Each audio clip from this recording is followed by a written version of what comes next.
उद्धव ठाकरेंनी पत्रकार परिषद घेतली होती आणि एकूणच चंद्रकांत दादांनी जे वक्तव्य केलेलं आहे त्यावर नाराजी व्यक्त केलेली आहे.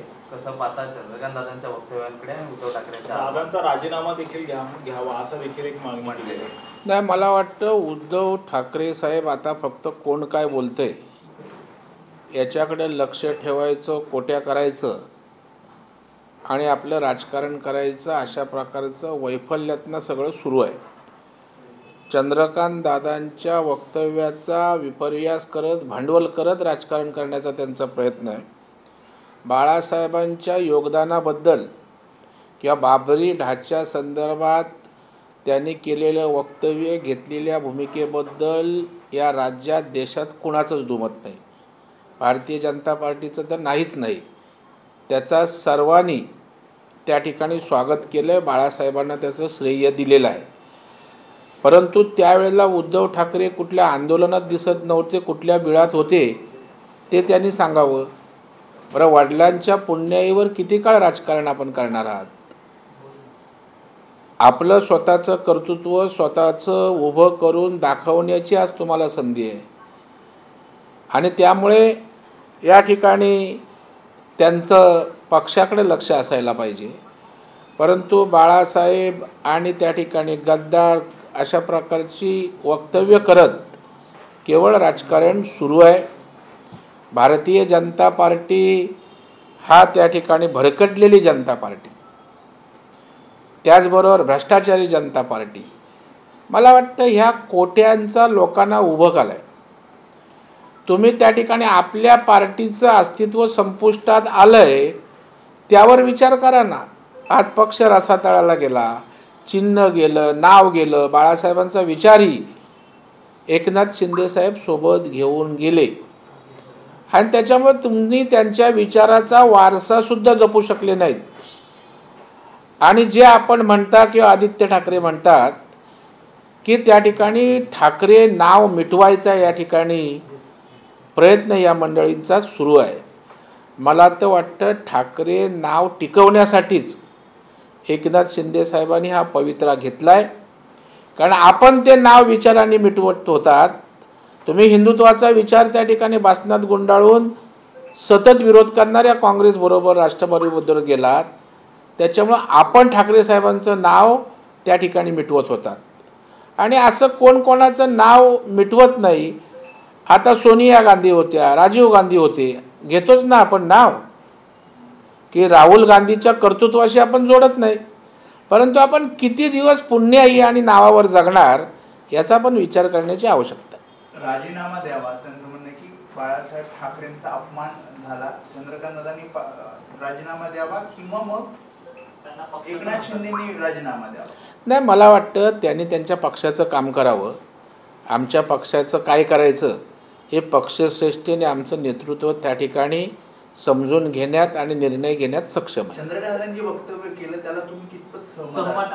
नाही, एक लक्षात ठेवा, त्यांच्या वक्तव्याचा विपर्यास करण्यात आला. दादांनाही तसं म्हणायचं नसणार आणि आम्हाला काय कुणालाही, मला सोडा भारतीय जनता पार्टीचं कुणाचंही या ठिकाणी बाळासाहेबांच्या योगदानाबद्दल दुमत नाही आणि त्याच्यामुळं त्यांचं वक्तव्य मी एक्झॅक्टसुद्धा त्या ठिकाणी ऐकलं नाही. परंतु या वक्तव्याचा विपर्यास करतायत असं मला वाटतं. त्यांचं असं म्हणणं आहे, चंद्रकांतांनी जे वक्तव्य केलं त्यात असं म्हणणं आहे की फक्त जबाबदारी घेतली, कार्यामध्ये शिवसेना कुठेही नव्हती किंवा शिवसेना कार्यकर्ते नव्हते. मला वाटतं बाळासाहेबांच्यात आणि भारतीय जनता पार्टीच्यात कोणी दुही माजवण्याचा या निमित्तानं प्रयत्न करत असेल तर ते होणार नाही. बाळासाहेब कट्टर हिंदुत्ववादी होते, हिंदू हृदय सम्राट म्हणून जनतेनं त्यांना बिरुदावली दिली होती आणि त्याच्यामुळे बाळासाहेबांना तेच स्थान त्या ठिकाणी आहे. कोणी त्या निमित्तानं राजकारण करून बाळासाहेबांच्या विरोधात भाजप आहे असं दाखवण्याचा प्रयत्न करत असेल तर तो यशस्वी होणार नाही. ते असं देखील असं म्हणतात की वारंवार अशा पद्धतीचे वक्तव्य आहे ते विरोधकांकडून केले जात आहेत. त्यामुळे एकनाथ शिंदे असतील, त्यांच्या गटातले काही आमदार असतील या भाजपचे, हे वारंवार असे वक्तव्य मुद्दाम करतायत असं पण म्हणतात. नाही, मला वाटतं एकनाथ शिंदे साहेबांना किंवा त्यांच्या गटातील लोकांना अशा प्रकारची वक्तव्य करण्याची गरजच नाही मुळात. कारण सरकार आहे, सरकार चालवून जनतेचा विश्वास जिंकणं, लोकांचे काम करणं ही त्यांची प्रायोरिटी आहे आणि त्याच्यामुळं आता केवळ भावनिक राजकारण, कुठला तरी विषय पकडून त्याभोवती फिरत राहणं. कारण जेव्हा माणूस भ्रमिष्ठ आणि वैफल्यग्रस्त होतो त्यावेळेस तो रचनात्मक काम किंवा आपल्या भूमिका विसरत अशाच गोष्टींच्या मागे लागत असतो. आता आपण राजीनाम्याची दादांच्या किंवा एकनाथ शिंदे साहेबांच्या गोष्ट करताय. पवार साहेबांचं काय स्टेटमेंट आहे की तुम्हाला मुख्यमंत्री आम्ही 3 पक्षांनी केलं होतं, तुम्ही राजीनामा त्या ठिकाणी दिलात, आम्हाला विचारात घेतलं नाही, विश्वासात घेतलं नाही. त्याच्यामुळे तुमच्या राजीनाम्याविषयी काय मत आहे ते पहिलं बघा ना. म्हणजे तुमचाही राजीनामा त्या ठिकाणी आपण दिलात, तुमच्या सहकार्यांना माहीत नाही. त्याच्यामुळे तुमच्या महाविकास आघाडीची एकवाक्यता, अभेद्यता ती एकत्र ठेवा ना.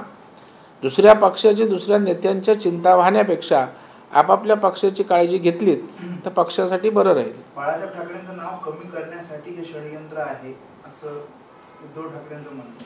नाही, मी आपल्याला म्हणतो की आपण बाळासाहेब ठाकरे यांचा विचार आणि नाव टिकवू शकत नाही हे शिवसैनिकांचं ठाम मत झालं. तुमच्या असणाऱ्या 50-52 पैकी 40 आमदारांचं ते मत झालं. ज्याला शिवसैनिक लाखो मतदार निवडून देतात त्या लोकप्रतिनिधींचं मत झालं. आणि सातत्यानं 2 वर्ष सांगूनसुद्धा तुम्ही काँग्रेस जी बाळासाहेबांच्या विचारधारेच्या विरोधी होती त्यांच्याबरोबर सत्तेच्या लाचारीपोटी आपण राहिलात, ते ऐकत नव्हते. म्हणून ठाकरे साहेबांचं नाव टिकवण्यासाठी, त्यांचा विचार टिकवण्यासाठी एकनाथ शिंदे साहेबांनी भूमिका घेतली. काय त्यांना मुख्यमंत्री व्हायचं आहे म्हणून नाही भूमिका घेतलेली.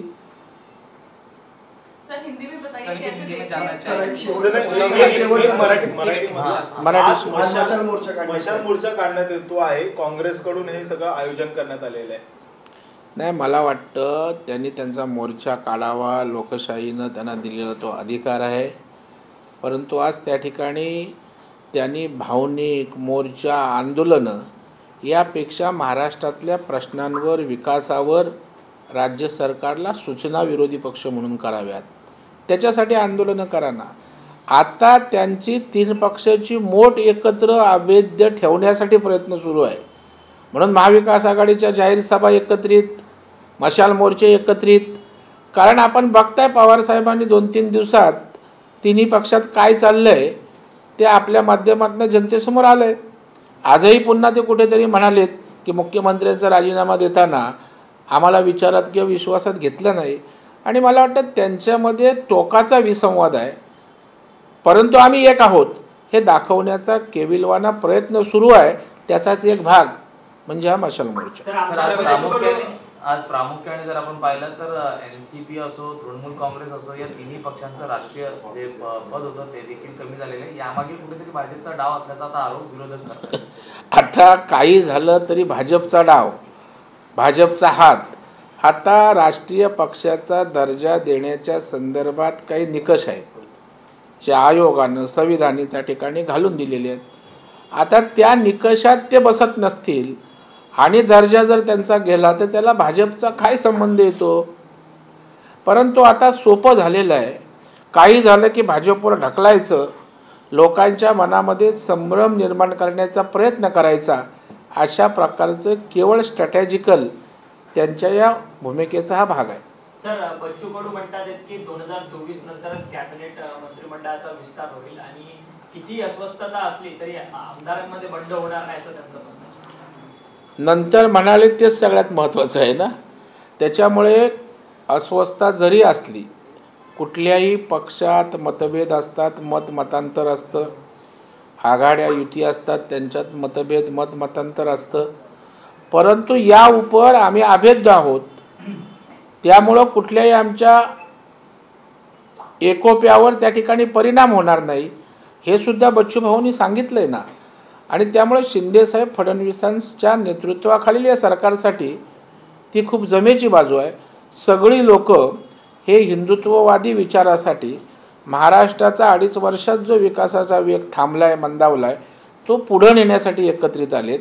कोण मंत्री व्हावे किंवा काय व्हावे यासाठी हे त्या ठिकाणचा उठाव किंवा ही भूमिका घेतलेली नाही याची जाणीव सगळ्या आमदारांना आहे.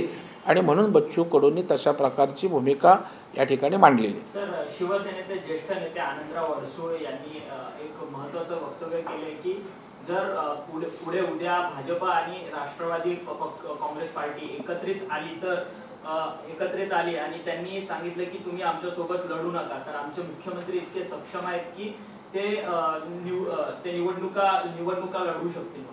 नाही, एक लक्षात ठेवा, राजकारणामध्ये जर तरला काहीच अर्थ नसतो आणि राजकारणामध्ये काही होतं आणि काहीही होत नाही. आणि मला वाटतं मुख्यमंत्री सक्षम आहे ते आडसूळ साहेब सांगण्याची आवश्यकता नाही. मुख्यमंत्री सक्षम आहेत म्हणूनच भारतीय जनता पार्टीने त्यांना मुख्यमंत्री पदावर त्या ठिकाणी विराजमान केलं.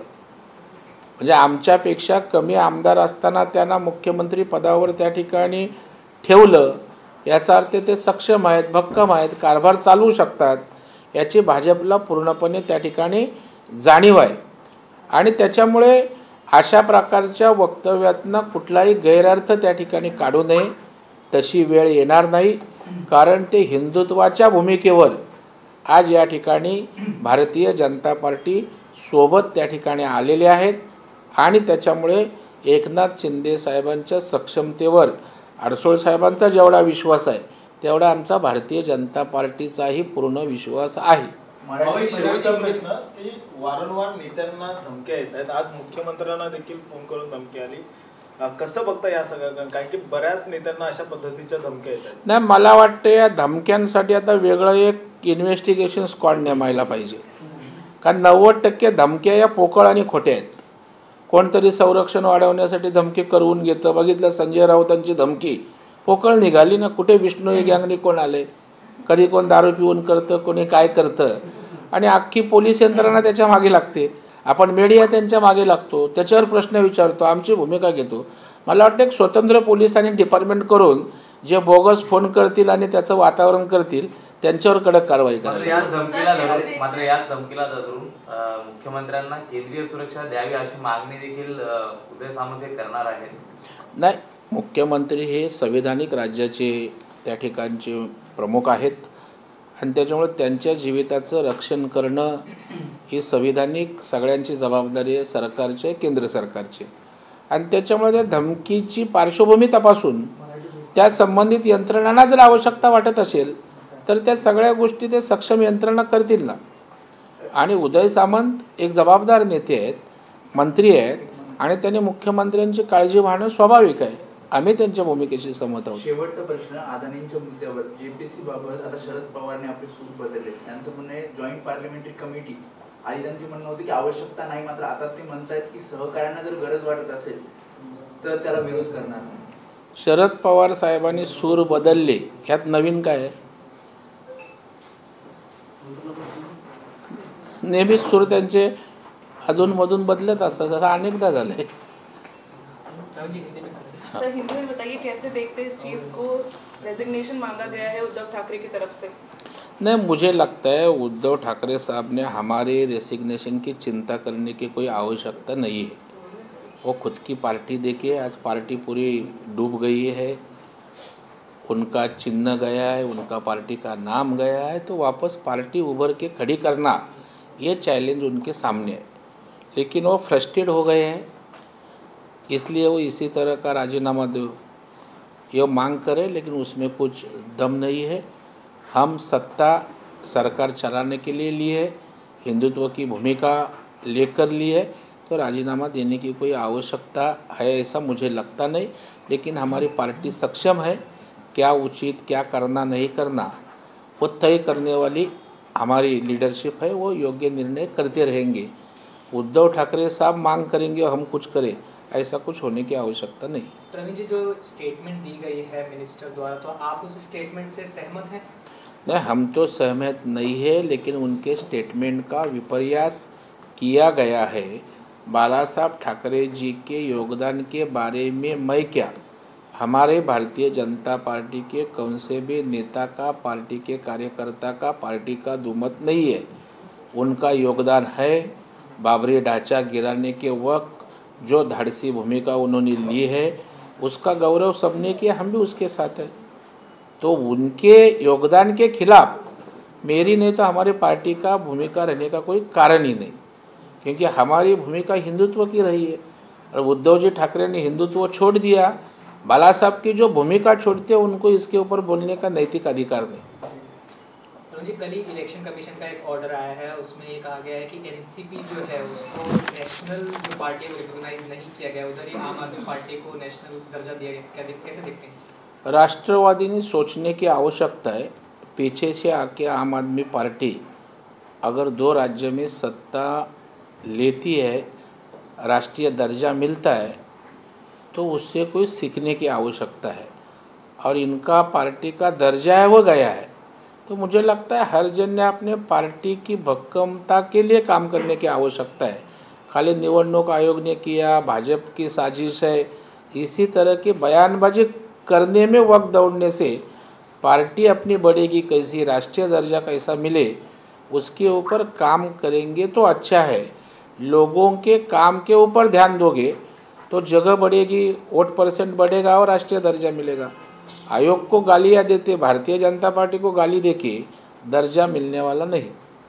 सर सोनिया गांधी ने एक कॉलम में लिखा है कि जो डेमोक्रेसी के 3 पिलर्स है उसको खराब करने की, डिसमेंटल करने की कोशिश जो है सिस्टमैटिकली की गई है नरेंद्र मोदी द्वारा। कैसे देखते हैं? नहीं, ये क्या आरोप है ना, सोनिया गांधी तो विपक्ष की नेता है, तो इसी तरह के आरोप तो वो करते रहेंगी। अभी कांग्रेस की वक्त इतना साल 40-50 साल तो उन्होंने ही राज्य किया ना, तभी सब यंत्रणा का इस्तेमाल कैसे करते थे वो पूरे देश ने देखा है। तो उनको कौन सी भी चीज़ का बोलने का नैतिक अधिकार प्राप्त नहीं होता है। सर जिस तरह राहुल गांधी के ऊपर कार्रवाई हुई, जितनी तेज़ी से जो कार्रवाई हुई है उसके ऊपर उन्होंने कहा है।